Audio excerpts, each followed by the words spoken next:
Vladimir Koppen का जलवायु वर्गीकरण। व्लादिमीर कोपेन का जलवायु वर्गीकरण।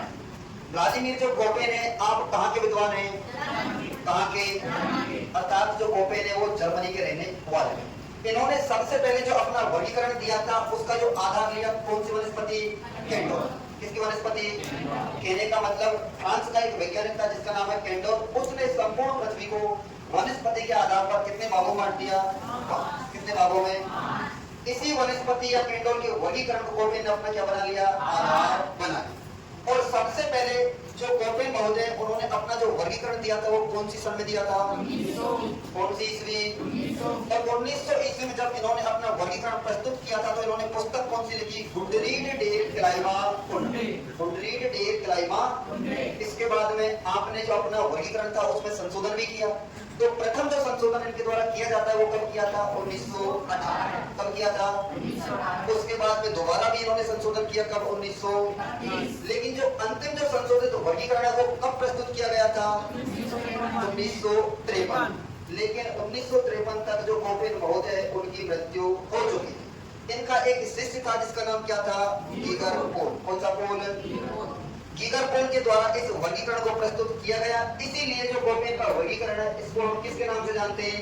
कोपेन गीगर पोल वर्गीकरण। कोपेन गीगर पोल वर्गीकरण। अब इन्होंने जो वर्गीकरण का जो मुख्य आधार लिया था वो क्या था? एक तो था तापमान और एक क्या था? तापमान। और अब तापमान को इन्होंने जो प्रदर्शित किया है उसके लिए अलग शब्द प्रयोग किए और जो वर्षण है, जो वर्षा की मात्रा है, इसको प्रदर्शित करने के लिए अलग शब्दों का प्रयोग किया।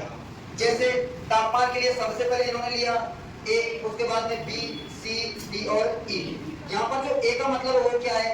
उष्णकटिबंधीय जलवायु। कौन सी जलवायु? उष्णकटिबंधीय जलवायु। इसके बाद में जो बी है, बी का मतलब क्या होता है? शुष्क जलवायु। कौन सी जलवायु? इसके बाद में जो सी शब्द है इसका जो मतलब है वो क्या है? समशीतोष्ण जलवायु। कौन सी जलवायु? इसके बाद में जो डी शब्द है इसका अर्थ क्या है? इसमें शीत जलवायु। कौन सी जलवायु? उसके बाद में ई का मतलब क्या है? हिम आच्छादित या ध्रुवीय जलवायु। अब इन शब्दों को इसने कहां से लिया? केंडोल के वनस्पति वर्गीकरण। किससे लिया? इसके बाद में जो बी हमारा जो शुष्क जलवायु प्रदेश है इसको आपने तापमान के आधार पर दो शब्दों का प्रयोग और किया जिसको बोलते हैं डब्ल्यू और एक हमारा एस। मतलब यदि बी के साथ में डब्ल्यू का प्रयोग हो गया इसका मतलब है वो मरुस्थल कैसा होगा? कौन सा मरुस्थल? यदि बी के साथ में एस का प्रयोग करता है तो वहां मरुस्थल शुष्क के स्थान पर कौन सा हो जाएगा? अर्धशुष्क। कौन सा हो जाएगा? इसके बाद में तापमान के लिए आपने एक तो एक शब्द का प्रयोग किया और एक किसका किया? एक। किसका? अब यहाँ जो एच शब्द है, एच शब्द का मतलब क्या होता है? हॉट। क्या होता है?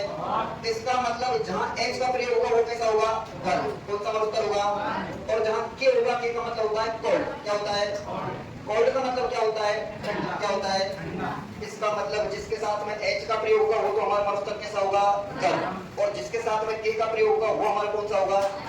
तो हम राजस्थान के संदर्भ में यदि बात करते हैं तो ठंडा मरुस्थल है क्या?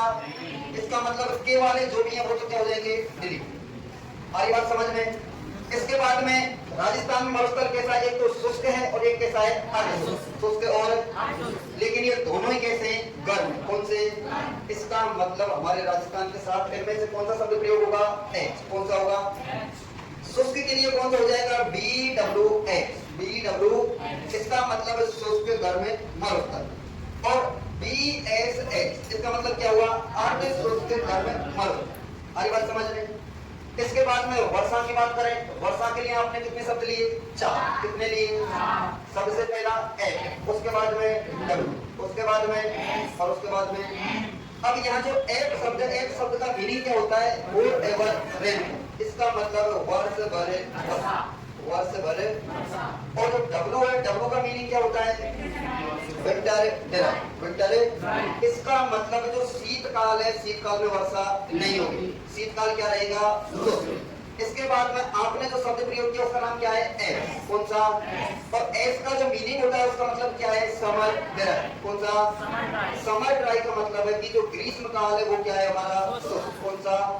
इसके बाद में आपने जो शब्द लिया उसका नाम क्या है? एम। क्या है? एम का मतलब वर्ष के कुछ विशेष महीने ऐसे होते हैं जिनमें क्या होती है? बारिश होती है। उसको हम क्या बोल देते हैं? मानसूनी वर्षा। कौन सी वर्षा? अब इन शब्दों का प्रयोग करके आपने जो राजस्थान है, राजस्थान को कितने भागों में बांट दिया? कितने भागों में? सबसे पहले जो शुष्क मरुस्थल है हमारा कौन सा हो गया? पश्चिमी भाग। कौन सा?